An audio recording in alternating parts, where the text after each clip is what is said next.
The New York Jets have selected Armand Membu in the first round of the 2025 NFL draft, but the draft is more than one round. So who should they add? In addition to Armand Membu, first round is just wrapping up as I'm recording this right now. The Eagles just came up and took Jahad Campbell. They swapped picks with the Chiefs, and the Chiefs pick is in to be announced any minute.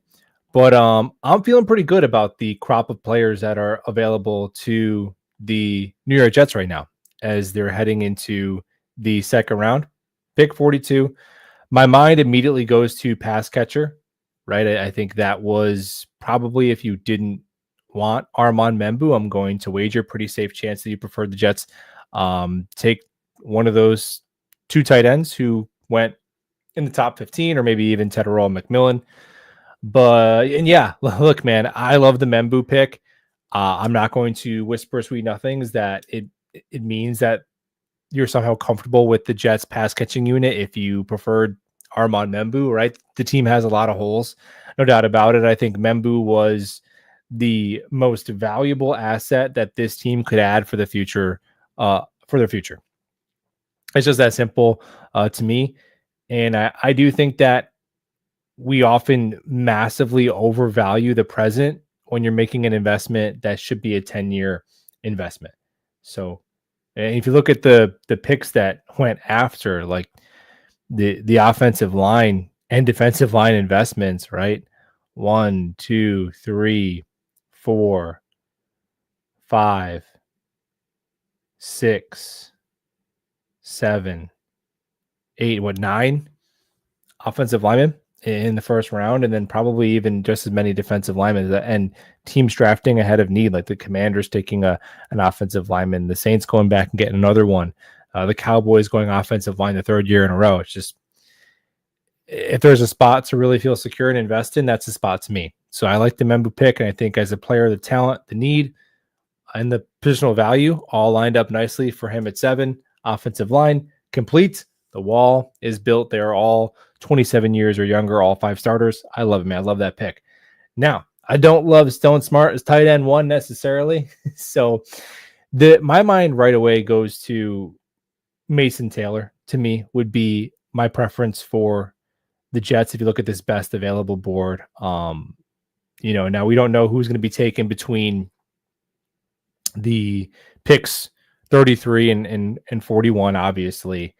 But that's where my mind goes. One of these tight ends, Elijah Arroyo and Mason Taylor, who are projected by ESPN's, consensus, whatever, the 10th and 13th best players available. So by the time pick 42 comes around, one of them could be one of the 3 best players available that fits a need.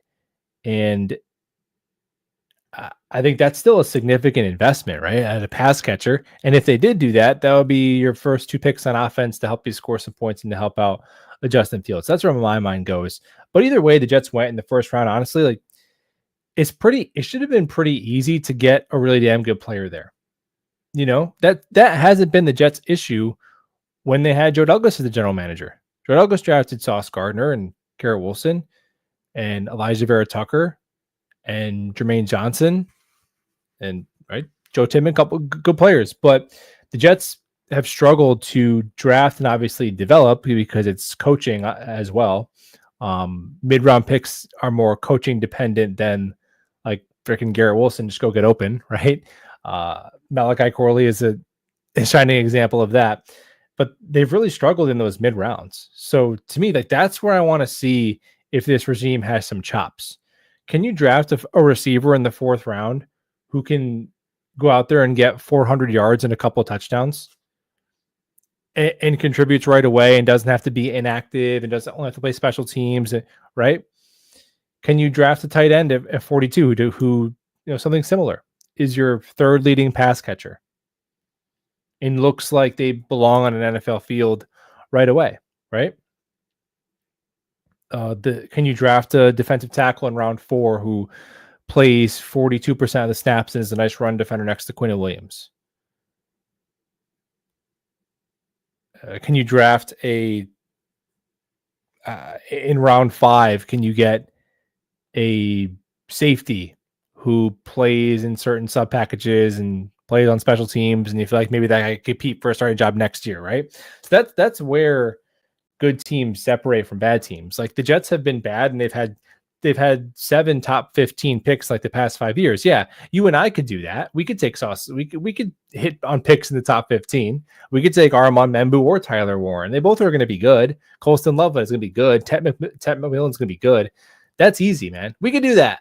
Where professionals separate themselves is going to be starting in that 3rd and 4th round. The Jets have not had a 3rd or 4th round pick that has been a starter for the team for consecutive years since Jordan Jenkins. They've had some nice hits late, like a UDFA, Bryce Huff, 5th round pick, Michael Carter. And obviously 1st and 2nd rounds, they've had some good picks as well. But 3rd and 4th round, where that's not a dart throw. That's not a flyer. Like a 6th round pick is a flyer. A 3rd round pick is not a flyer. A 3rd round pick should be a pick you have conviction in. You have a role and development plan like in mind for this player. And you think, okay, year 2, they're going to be a starter. Right? So that's where I want to see this regime kind of separate themselves. Because if you get a 2nd round pick, you could take a good player. And I know that we spend so much time debating that pick, but really this is where it kind of starts to get interesting.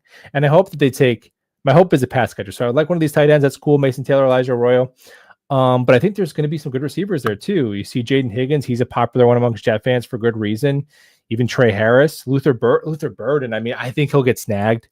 But both of the Iowa State receivers, even Jack Besh is somewhere on here, right? I love Kyle Williams. Maybe it's too early for him, but there's going to be a pass catcher available to the Jets here that is going to be able to come in. And I would say the goal for a pass catcher taken at 42. Now, wide receivers typically come in a little bit. There's less of a development curve than there is at tight end, but still, Garrett Wilson's going to be number 1.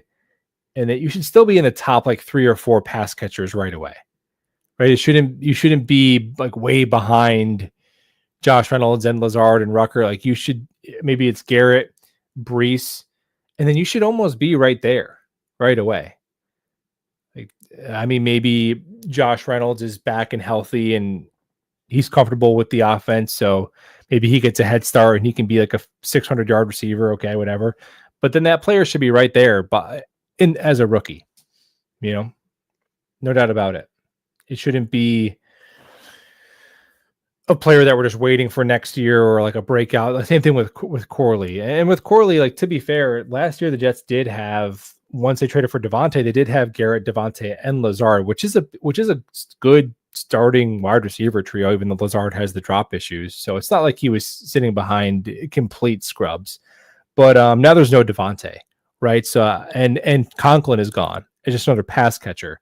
So that this player should have come in and be impactful right away at pick 42, and to a lesser extent, but still holds true, pick 73. Like maybe they could take a safety who starts right away at 73, or a defensive tackle, or an edge who doesn't start, but still gets a ton of reps in behind JJ McDonald. But Mike Green is here. I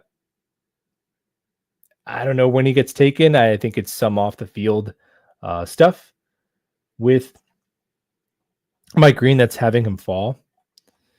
So I don't know how Aaron Glenn and Muji will feel about that. Obviously, he's freaking awesome. It's not the biggest need, but Mike Green, the skill set at 42, yeah, are you kidding me? Yeah, you take that. It's just how much does character, maturity, whatever, weigh into things, especially in this draft where you do see, and shout out to Daniel Jeremiah, he called this, where in his last mock draft yesterday, which I think he nailed Booker to the Cowboys at 12, I believe. But he said something to the effect of, with the talent being so similar from basically picks 5, 6, all the way to almost now, honestly, like the draft was a couple of blue chip players and then a really good stretch of like starters, and then maybe another drop off. And teams are just going to say, look, man, if it's such a consistent tier of talent, if you have character concerns, immaturity concerns, medical concerns, we're just going to take somebody who doesn't have that, who's 90% as good as you. And I think you're seeing that with Josh Simmons, Mike Green not being taken and Will Johnson not being taken in round 1. Josh Simmons, obviously the Jets are not taking another offensive lineman. Ezra Raku, no character concerns as far as I know, but he is just another Will McDonald. Again, in a vacuum, the value at 42, you could sell me on that, but just not the biggest need. Guard, no. So defensive line or pass catcher, to me, would be the play here. I mean, you could, again, safety too, Xavier Watts, who's not listed here, Winston Jr., who's not listed here, Eamon Worry, who's a freak of absolute nature. I'd prefer it's a pass catcher, though. There's not a player, again, if Mike Green is there and they're comfortable with him, like that's just a different kind of dude who I thought could have gone in the top 15. So maybe that's a different conversation. But beyond that, nobody is announcing themselves to me on this list that's left that I would really want to take over one of these pass catchers who I think are going to be worth it. One of them will be worth it and be there. So I think, yeah, man. Luther Burden. Luther Burden's good. I think he is going to be a Cleveland Brown or Tennessee Titan, though, in pretty short order. Who you guys want? How do we feel about Membu? Are we fighting about it? I like the Membu pick, man. And again, like this is what you hope to be a 10-year investment with this pick. I really do wish that the Jets put themselves in a better position in the offseason with their tight end room, with their wide receiver room, to where it didn't feel like a gut punch to not get a pass catcher in the first round. I totally understand that. I completely get that line of thinking. Excuse me, but dude, again, I think we overvalue the present so much. I remember when Will McDonald was drafted, right? Well, we had all these edge players, and Will McDonald wasn't even active, which he should have been active anyway because he was better than the guy. He was better than the guys that were playing ahead of him as a rookie. Again, it's a coaching thing that wasn't necessarily on the front office. But you take Will McDonald, it's like, man, we had at the time JFM, and we have Carl Lawson, and we have Jermaine Johnson. So it's like you're taking your fourth string edge as a 15th overall pick. And again, like whatever, JSN is probably better than Will McDonald, but Broderick Jones is probably worse. That's who we were freaking out about losing, by the way. Remember the Patriots screwed us out of Broderick Jones, and he kind of looks like he sucks. But you flash forward a year later, and then all of a sudden you're watching the 2024 Jets, and it's like the only guy getting pressure off the edge is Will McDonald, who was like a fourth stringer the year before. So the roster can look so different from year to year. I just don't think you can take your number 7 pick and just lob it like a grenade at the most unsightly part of your depth chart and just Stone Smart. Make Stone Smart go away. Stone Smart actually might play a role for this team too. I kind of like that pickup, to be honest. That's how I feel about roster building. And, they're not going to win a lot of games. Enjoy going 5 and whatever. It's like, dude, what was your record prediction if they took somebody else? Were we at Teteroa McMillan away from like having 11 wins? That's a pretty optimistic view of the roster, man. I wish I had that optimism. But obviously, and it's not a backup. He's going to play a right tackle right away. He's going to be the day one starting right tackle. So it does fill immediate need. It's a more immediately impactful pick than Olu was last year because we had Moses and Smith last year. We took Olu in a win now year. We took him to start the season as a backup. And now we're not as much in a win now year. So shouldn't this type of investment make even more sense considering the pass catching options were not nearly as good as last year? I think that Membu and Campbell and Banks are closer to, Joe Altridge is a different kind of dude, but they're closer to Latham, Fashanu, Fuanga, Fontenot than like McMillan and Warren and Loveland are to like Neighbors and Brock Bowers, Brian Thomas Jr., in my opinion. So I like the pick, man. And let's see what the rest of the draft brings us. Right? If they draft a safety in round 2 and a linebacker in round 3 and a pipeline guard in round 4, I'm like, all right, I don't know, man. But just in a vacuum, taking a right tackle who was projected to be at worst a top 13 pick, like his floor was Miami, when you have a hole at right tackle, is never a crazy thing to do. That's just never a crazy thing to do. A lot of GMs would have done that. I like it.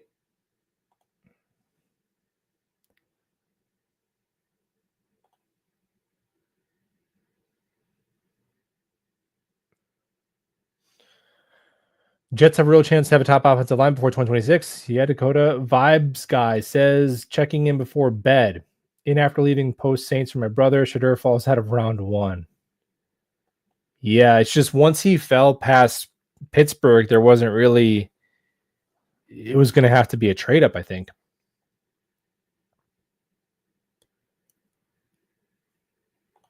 Will Johnson being there sickens me that we got Stevens.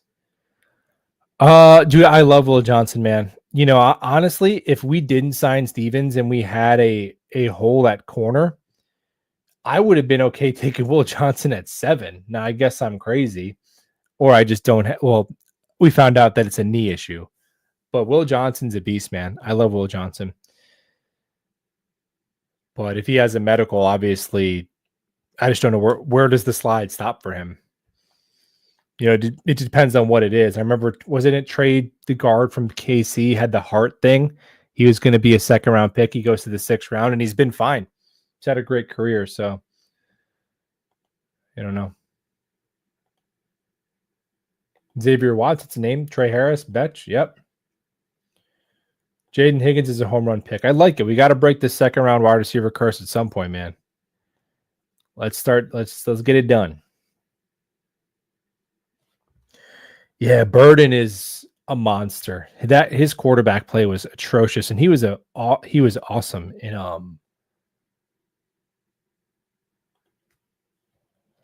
2023. But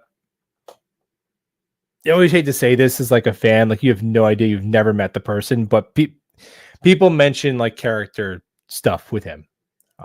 So, but in terms of talent, in terms of just straight up talent, Luther Burden would be the player that's available that I would want on the Jets.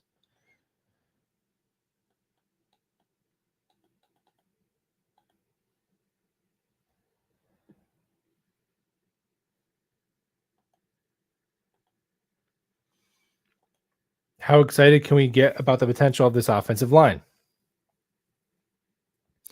It could be laughably good in 2 years. Yeah, we'll see. I mean, I think that Membu and Fashion are going to be your bookends.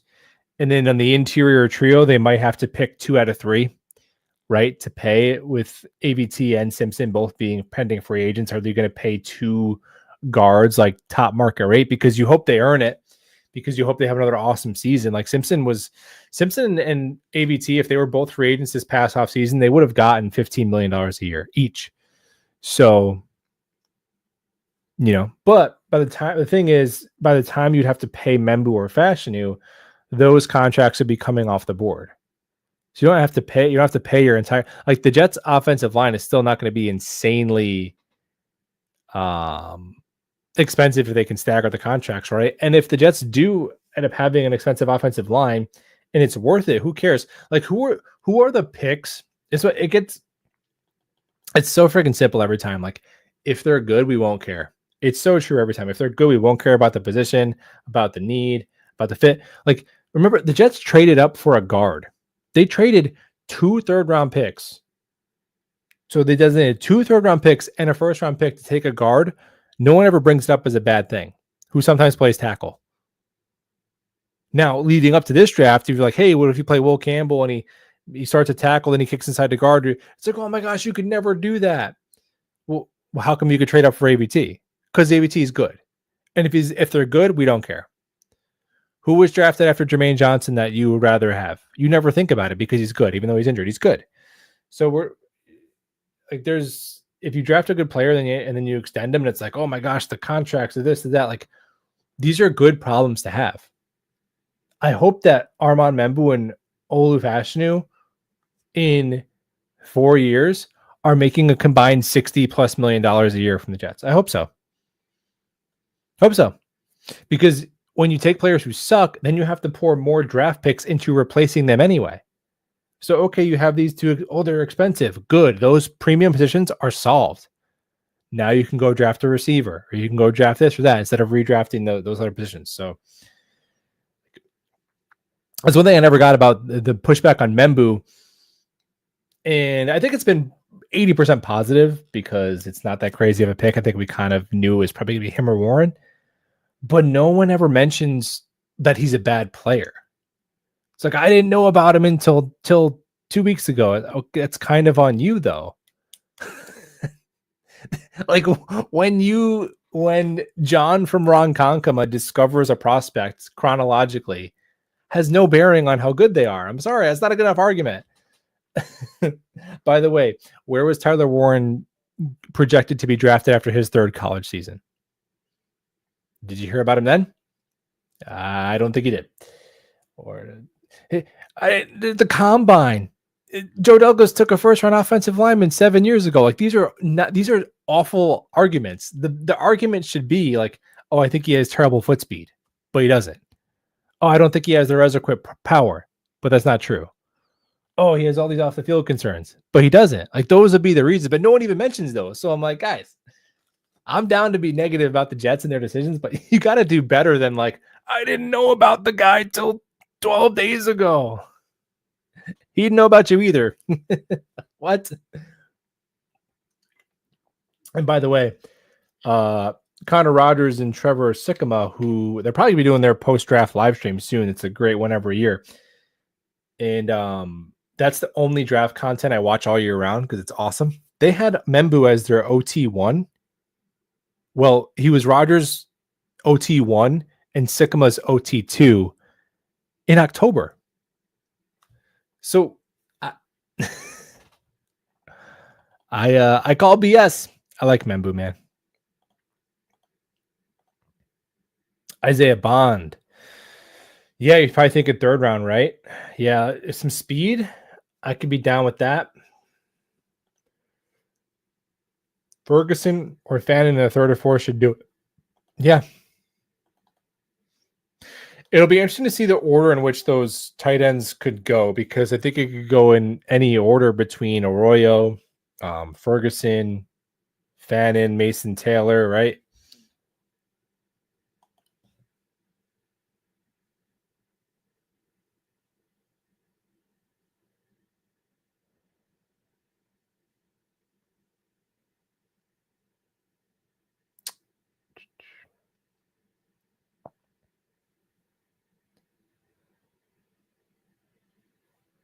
Oh, did the Chiefs take Josh Simmons? I didn't even see the last pick.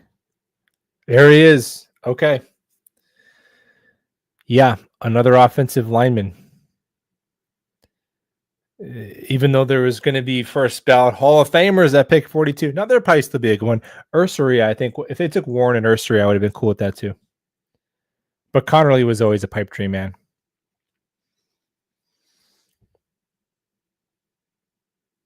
The Chiefs and Eagles. Look at these. They get Jahad Campbell and Josh Simmons at 31, 32. Unreal, man. Where's Josh Simmons going to play? They just signed a left tackle to a $15 million deal, and they have Juwan Taylor at right tackle.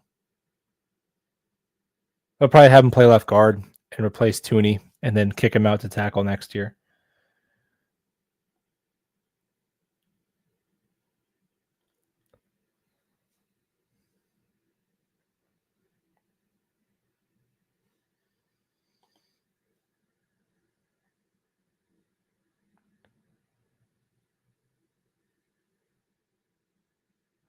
Tight end or wide receiver in the second? Yes, Melvin. Yes, both. I would lean tight end. Hey, thanks, Chris. Yeah, just the thumbs up is cool. Super chats are like just crazy generous.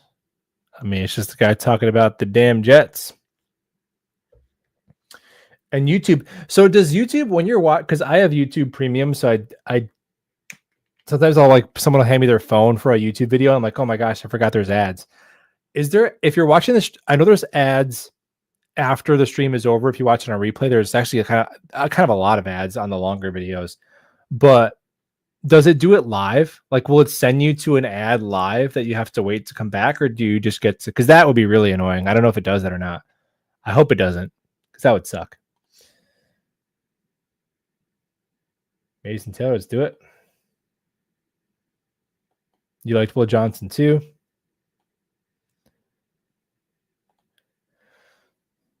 No Dexter McDougal's in the third round. Yeah, man, that's the one I always point to because like you just got to get talent, and sometimes it feels like you just want to cross off certain positions, which is absolutely what we all do when we do a mock draft. Like that's kind of what we're doing. That's what I just did when I'm like, I want a pass catcher. But I think there's ones that justify the talent.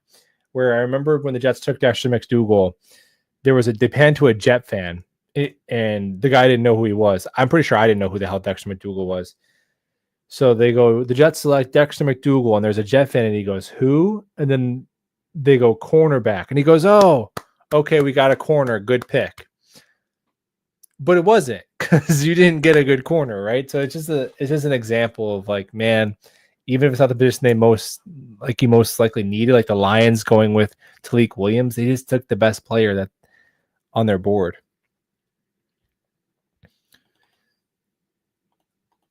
And then the irony is when you have gaping holes because you don't draft well, then you feel more desperate to reach for need because you have these glaring holes, but then that just compounds your problem because now you're making bad picks because you're reaching for need.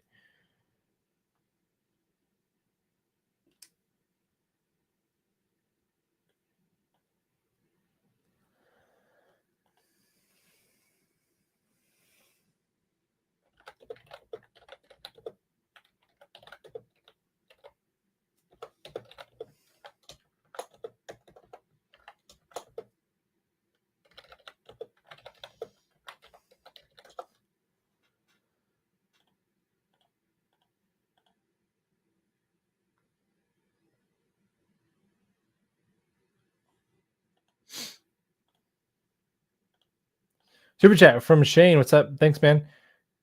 Terrence Ferguson or Jack Besh, but Xavier Watts is cool too. I love all those guys, man.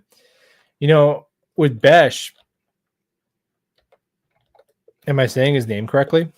Because the problem is like I'm not a diehard college football fan, so I'll watch like cut-ups of players, but there's no announcing. So there'll be players sometimes I'll like, oh, I watched some whatever, I watched 150 reps of this guy, and then I'll be talking to like Dom C or someone, and I'll realize that I don't even know how to say his name. I'm like, I like this guy. He might be good. I don't know how to say his name. So yeah, but with Besh, man, he just catches freaking everything. Like a 1.6% drop rate and a 65% contested catch rate is crazy. His hands are so strong. Now, he's not the best separator, right? And I believe he started his career as a tight end. And he's 6'2", 215. So, I don't know. Does he have to be a Z?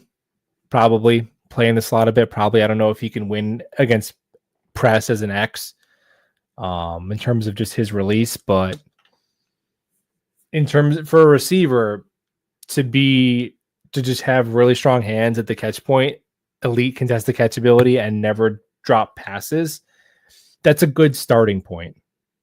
And he only had the 1 year of really high production too last year. So not a perfect player, but I think there's a lot to like with Besh.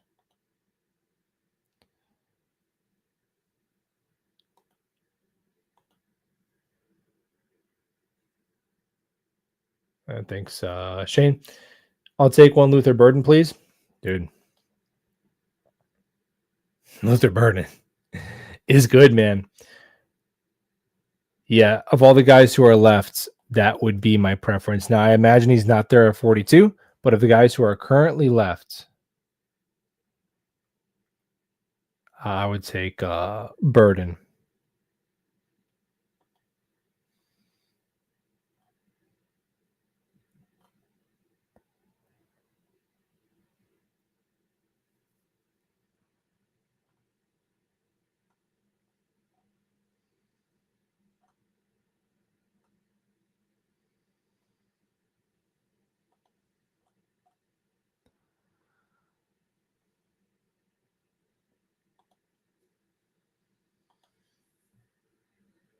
Are we trading Brees? I would guess no. I mean, it's definitely not the craziest thing in the world. I would prefer they don't. And Muji actually said they have not talked to anyone about trading for Brees Hall. So he could be lying, but right now it seems to be just mostly smoke, no embers yet.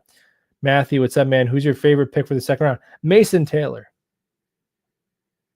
or Jaden Higgins?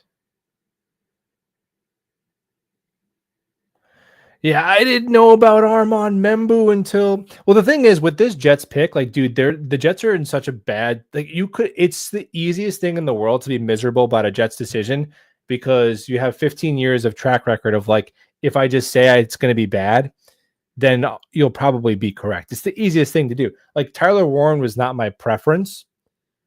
I would have liked it. He was number 2, I think, on my last ranking show. Like Membu 1, Warren 2. Shamar Stewart not ranked, Dylan Terman. But your guy went in didn't he go to the top 20, Shamar? I think he went to, didn't he go to Cincy or somewhere? He went high.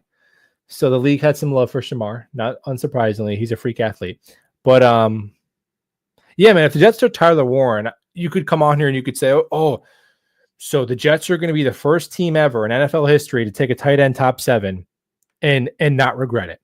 The Jets are going to be the first team ever in NFL history to take a tight end who was drafted after a 5th collegiate season in the top 20 and not regret it. Oh, the Jets passed on Bowers, who was better as a true freshman than Tyler Warren was in his first of 2 senior seasons.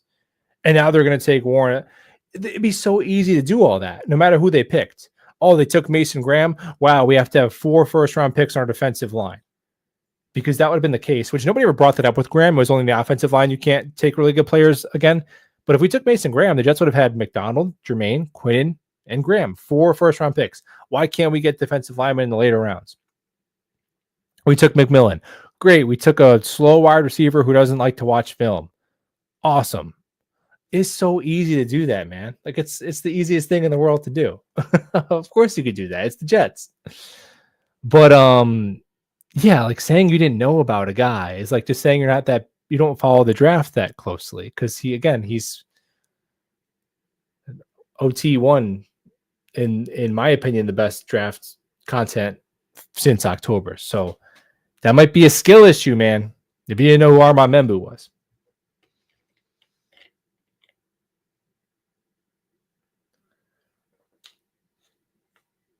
Mm-hmm.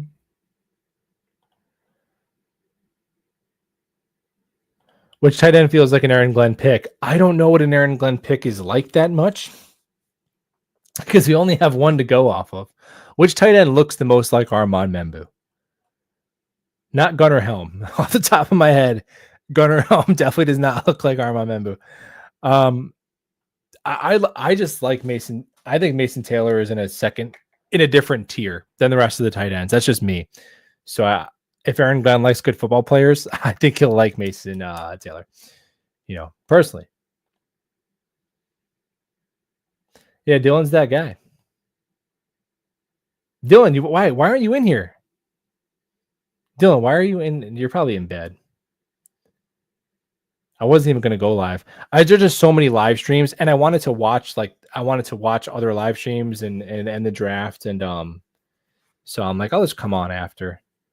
So there's just so many streams going on. Stacked O-line, says Dan. Would I trade up for Burden? Just his skill set, dude? Yes. Now, Obviously, if it was just his skill set in question, he may not still be on the board. But just that skill set, I would do it because I think he could be honestly a high end number 2 to low end number 1 receiver. I think he could be like a 900-yard receiver. So yeah, I just don't know about the culture fit.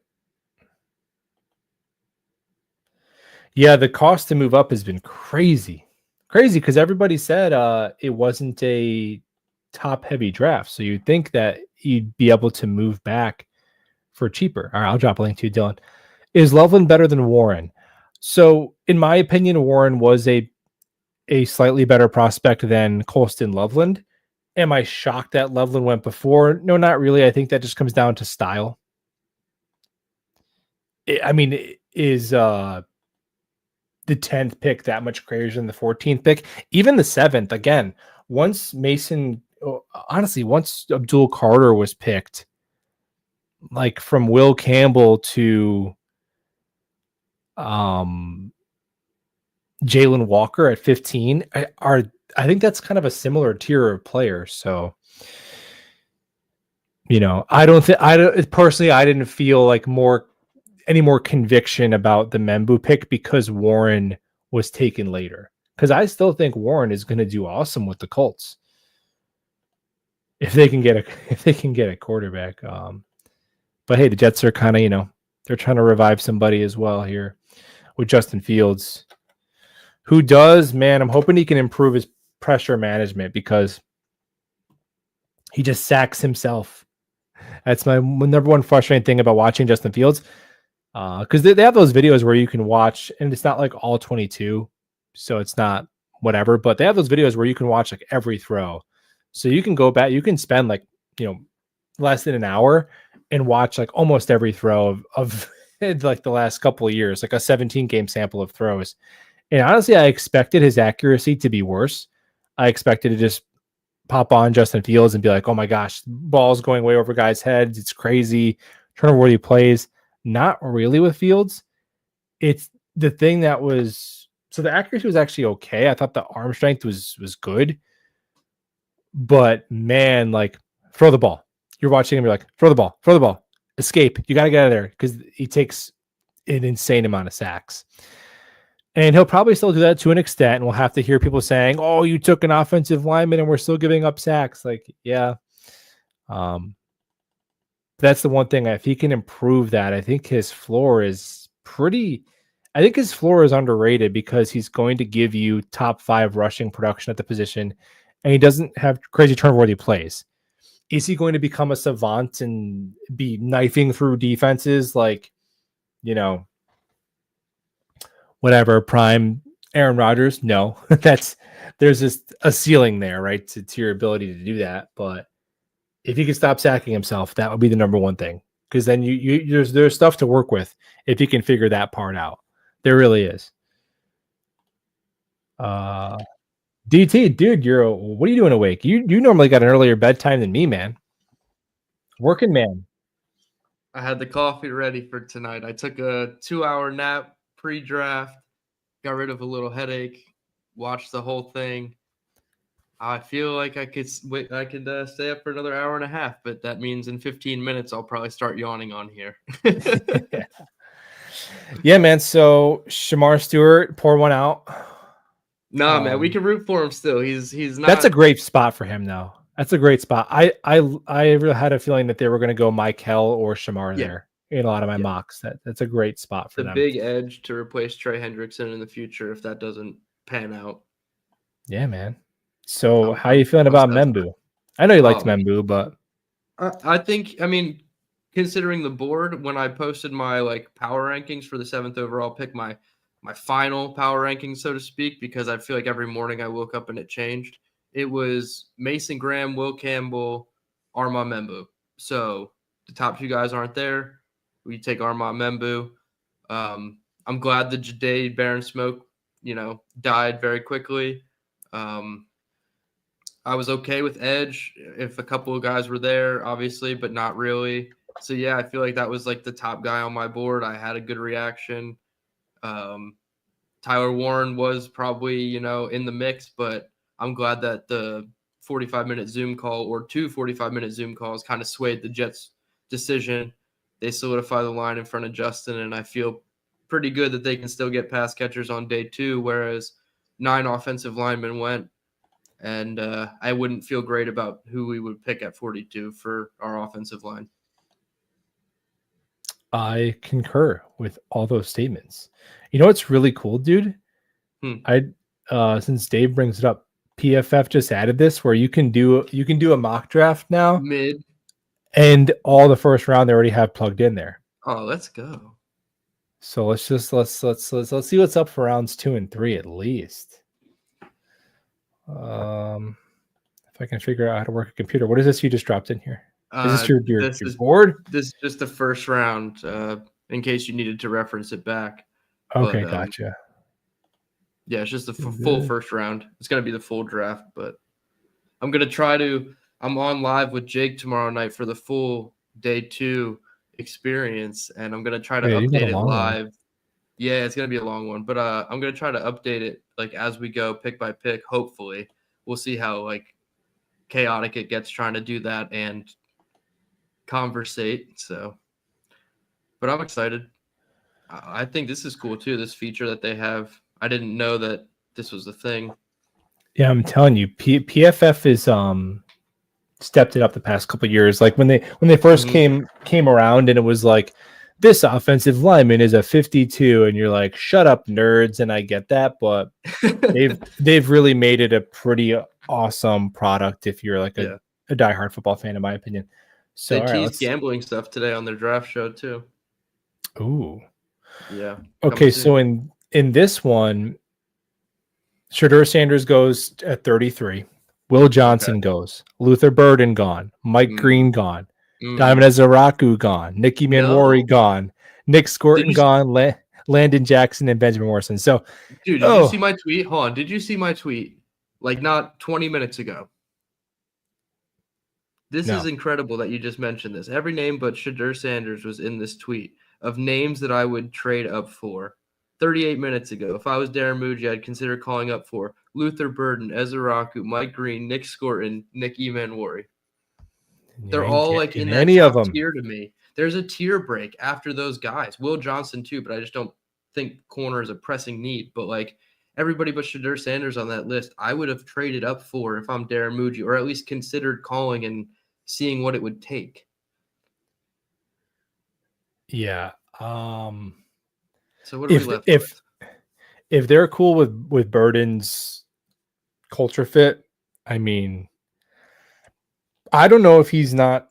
I honestly like his game better than Matthew Golden.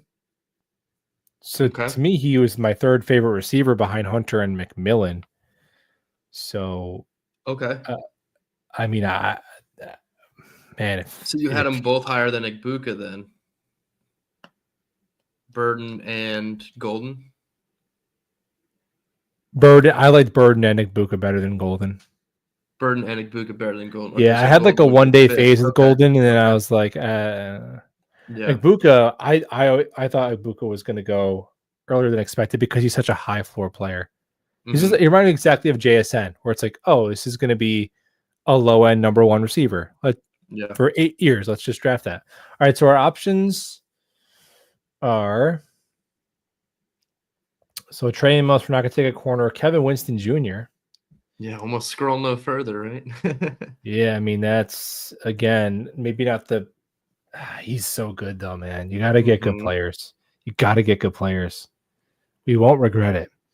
Jack Besh, their rankings are a little bit different than ESPN's. Oh God, PFF. Man, I liked before. I don't want any of these other teams to be able to pick because I liked what we were working with before. These bastards. Based on this right here, and I know it's not. Yeah, this is where I think some names are going to go. At least Mason Taylor.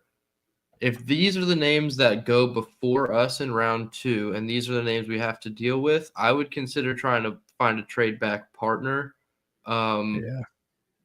even if you stay in the top 50, I don't know. I don't value Jaden Higgins and Jack Besh that highly. I gave them second round grades, but I also gave Jalen Noel a second round grade, and he's further down the board. So I feel like you could get him more in the third round. So there's just not a ton of names that I love here. Like Kevin Winston Jr. to me is the name that pops because he's like of the upper echelon safety still, in my opinion, versus like the C tier of all the other positions. So if you were sticking and picking here, would you pick Winston? Yeah, I'd probably lean Winston or Mason Taylor, with a lean towards Winston. And I know that's not the popular pick. Everybody wants offense right now, but I think you have to at least at some point take a defensive player. And I would prioritize trenches, but again, I don't know what the value is here. I didn't really see any names. Like Princely Umanmielen doesn't really move the needle for me. TJ Sanders does a little bit. Swinson is a little undersized. Okay, Darius Alexander I would consider, but again, I mean, probably Winston, Alexander, or Mason Taylor would be my top three, and I'll let you pick of those three. If you have a different name, you can. I feel like those. Now would I'll be come my back. I'll three. give this one to you, and I'll come back in round 3. All right. So if I'm sticking and picking, I'm taking Darius Alexander. He's the guy that I feel would be a fringe first round player. This is Dom C's guy, right? Isn't this the guy he's obsessed with? Yeah. This was the Senior Bowl guy that blew up. And, sometimes when you watch a guy in front of you and not on a computer screen, it changes your opinion a little bit about a player. That's kind of why I like Shamar Stewart as well. Like when you only practice one day at the Senior Bowl and then you kind of get to chill the next 2 days, you're doing something good. And that's what Shamar did. But Darius Alexander, he grinded all 3 days. And he was a fun guy to watch. So I would probably take him. I like it, man. I mean, again, we're gonna have to draft a defensive player at some point, and he probably comes in and starts next to Quinn Williams, obviously immediately. I don't think we have anybody on the defensive line like Derek Nottie, Sam Cowart, some Leonard Taylor. Mm-hmm. It seems like he's pretty well rounded against in both phases. 6'4", 310. Both sides, the pass rush win rate and the run stuff or the run defense grade. Toledo Rockets. Darius Alexander, you're near a jet. All right, now let's see what freaking bums you left me to catch passes from poor Justin Fields. But the thing is, Darius Alexander could play the Solomon Thomas fullback package, so he could help the offense. Good thing Justin Fields will have 4.5 seconds to throw like he normally needs with this offensive line. So, oh yeah, he's definitely bums. These absolute bums. I would take Terrence Ferguson. Yeah. What are your thoughts on Savion? Did you watch any Savion Williams? Nope, I know not. I just from watching Jack Besh, but I have done zero intentional research on him. Right. So he's just like a physical freak. He's got a low 2 for me. He was a lot of fun. He did a lot of Wildcat stuff for TCU. All the design touches for him were big. A lot of fun. Yeah. And he ran fast. He ran, I think, a 4.48 or something. Let me pull up his full combine. He was a combine warrior, so to speak. Yeah, he ran a 4.48. That was actually the only drill he did, so not really a warrior, but 10.25 inch hands at 6'3" and 7/8, 222 pounds. He is a specimen athletically. He was on Feldman's Freaks list, which comes out every summer about the top college athletes. And I don't know, I gravitated towards him more than like Jack Besh, even though Besh is more of the receiver that I covet, more of the route runner, shifty types, under 6'2". But yeah, Savion was special, especially on the design touches. But I'm not saying to take him here. I would probably wait a little bit longer, but we're in the 3rd round and I had a low 2 on him, so it would make sense. Yeah, I think you could convince me a lot of different pass catchers. Once we get to round 3, particularly, Kyle Williams, he's always gone by this point, but he would have been my guy. Mm-hmm. But it I looks could see like Tennessee reaching on him to pair him with Cam Ward. Sorry to cut you off. Oh yeah, man. I mean, again, like there's a crop of like 8 to 10 guys who And then you'll be like, oh, well, this guy could have went in round 3 instead of round 2. But it's really like when you look at positions, if you're really searching for a certain position, it's like, oh, but it was only 2 or 3 wide receivers later. So it doesn't always, it's not always that big of a difference for guys that go what seems like a wide range apart. But in this case, I'll take Terrence Ferguson. I wish I'm going to say this, guys. It's past midnight, and if he's taken by the Jets, I will take it back. I will delete it. I will deny it. Dylan Turman will be down with me. It never happened. I never said this about Terrence Ferguson. Good athlete.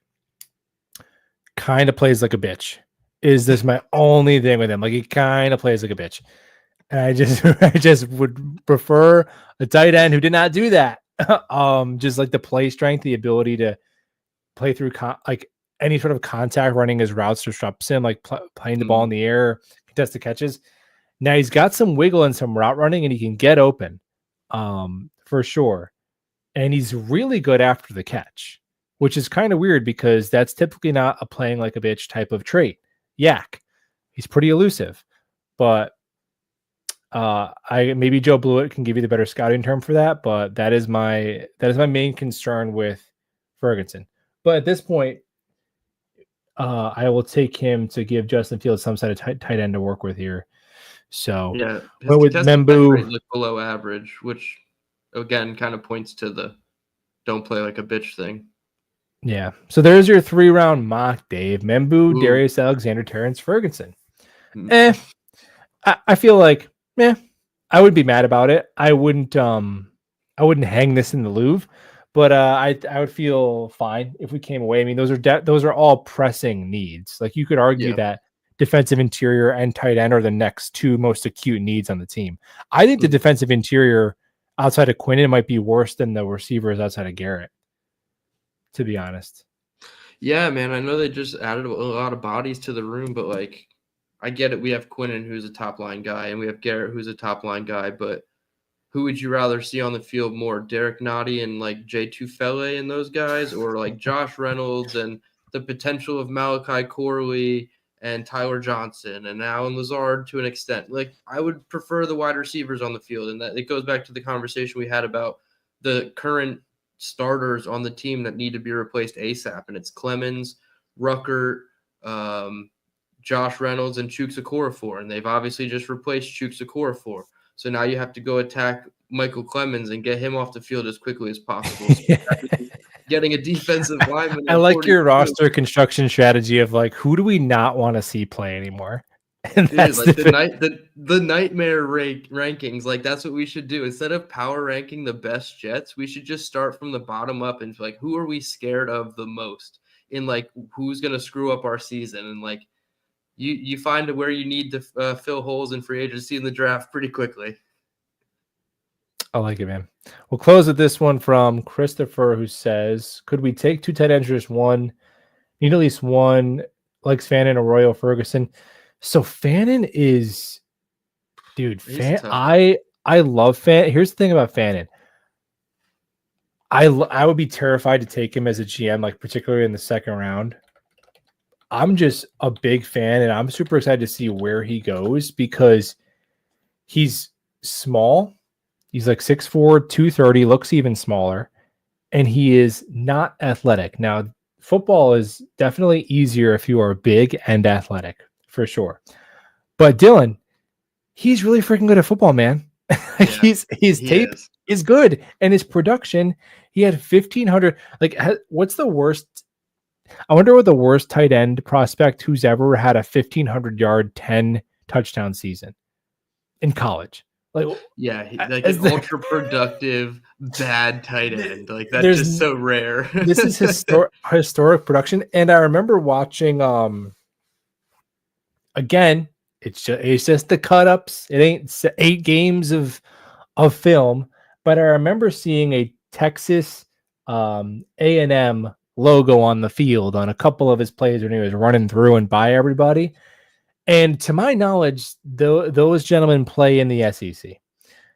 So he was looking pretty good against them. And I do recall a Nittany Lion logo on one of those as well. And those guys play in the Big Ten. They're pretty good too. So against the best competition, actually, I'm looking at his his PFF grades, 2 of his best 3 graded games were actually Penn State and A&M. And then he had some of these colleges I don't even know. Like who did Yeah, he Bowling kill Green here? placed them. He I think. murdered Kent State. Which is what you should do, right? If you're that Yeah. good of a prospect at a school like Bowling Green, it's like kind of like Gray Zabel. Like you should be the men amongst boys, and you should be kind of destroying the competition. But it's also good when you can play up against the Texas A&Ms and the Penn States of the world. To Christopher's direct comment, though, if I had to pick any of these two, give me Helm and Jackson Hawes. That's the two I would take. Helm as your kind of versatile guy, and then Hawes as your true more blocker type.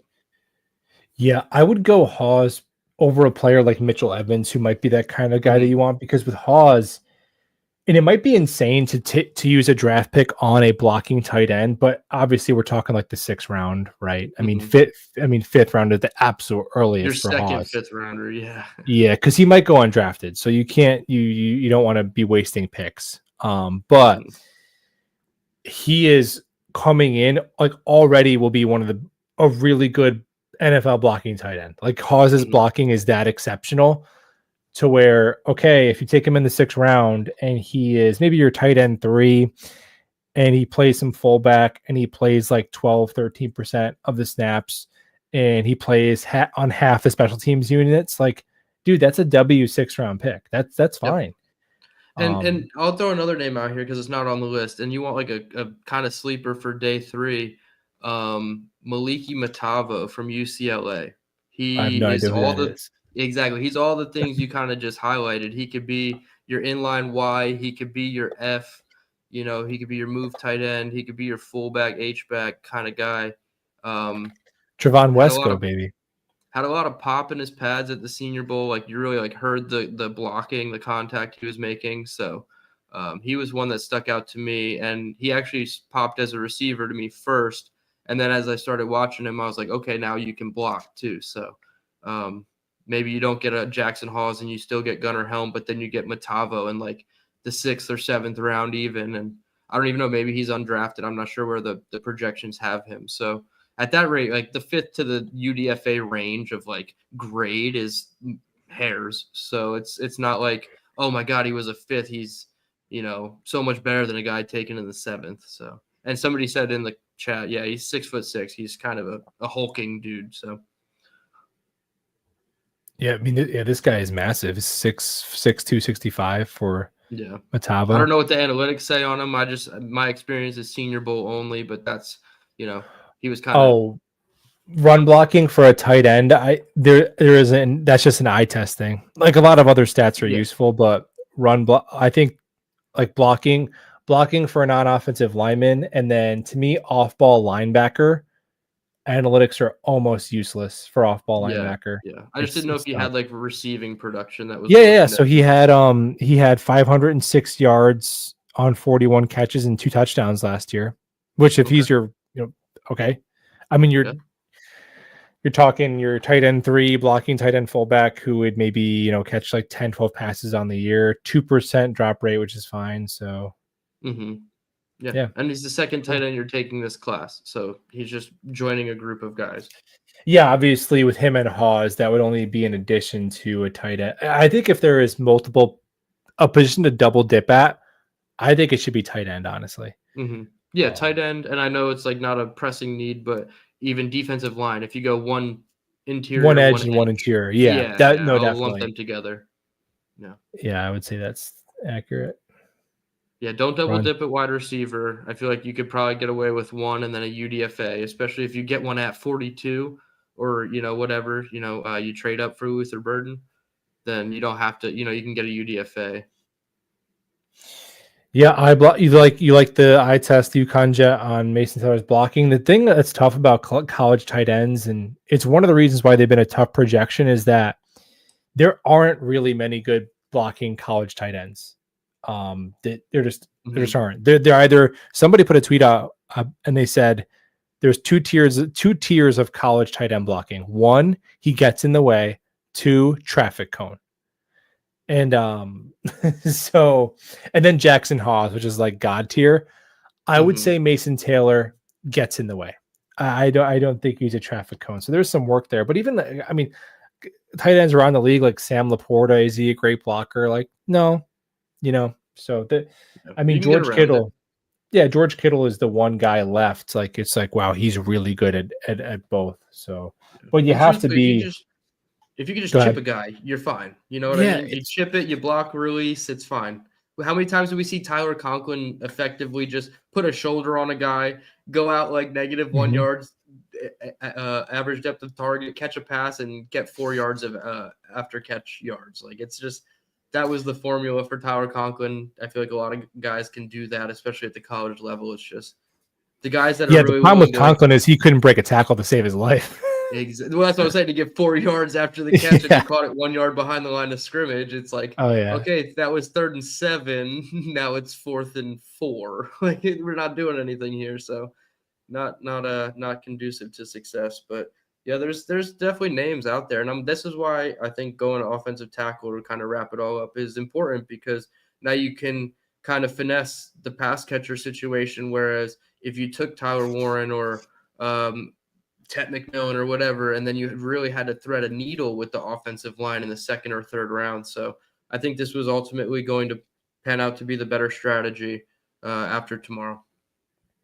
Yeah, that's what you kind of have to compare. Like, what is the pairing of offensive lineman pass catcher? And I will say, and this has been my 2 cents from the get-go, is like the God, dude, we gotta go to bed. From the get-go is there's going to be a crop of pass catchers there in round 2 that you're going to feel better about than the offensive lineman, because it's pretty much just like Ursary. And maybe there's a guy we don't know about who ends up being good. And whatever, like maybe the Jets just don't even, they could have not even taken a tackle because you're going to have holes places anyway. I get all that. But I think we're going to feel, people who maybe were upset about Membo are going to feel pretty good if they take one of these pass catchers in round 2. Now they take a freaking linebacker or something weird, then the criticism it'll come in. But man, if they take a Mason Taylor or a Higgins or somebody like that, I think we're gonna be feeling pretty good about the top 2 investments so far. Yeah, absolutely. But yeah, leave it there, everybody. We will be by Monday. By our next podcast, we'll be on to UDFAs by then. It moves fast. This is how it works. No NFL sleep. dominates all sports and all the headlines. There's playoff basketball and hockey going on, but it's draft weekend. NFL draft. Yeah, the NFL is definitely king. So are you guys, you're going to be on with Jake tomorrow, you said, for the second round? Yeah, all the second Nice. round. And then probably right at the end afterward, I'll hop in with Glenn and give my takes on Jet Nation, because he'll probably be going live for the full thing. So kind of like this, if you're live again after the day 2 commences, maybe I can just hop in again with you. But yeah, man, I'm going to be going live after whenever it's rounds 2 and 3 tomorrow night. So then once those are done and the Jets picks are in, I'll be going. I won't be live during it, but I'll just, like tonight, I'll be live after. Yeah. I knew they weren't going to trade back up in the round, obviously, because they picked real high. But once the press conference started, I was like, okay, well, we don't have to worry about the Jets trying to trade back up, because they're sitting down talking to the media right now. So that's usually a tell. Like, the Giants didn't leave the war room and they traded back up at 26, whereas we had our press conferences almost like over and done with at that point. So right, they knew they were good. Yeah. So like if we pick at 73 and you go live and you're like, okay, Jets wrap up round 2, and it's like, wait, they trade back up. That's how that goes. So yeah, Jake and I'll be live the whole time. Just drop a link if you go live and I'll take it. Sweet. All right, everybody. Thanks for hanging out. If you want to hit the thumbs up on your way out, that'd be cool. And go Jets.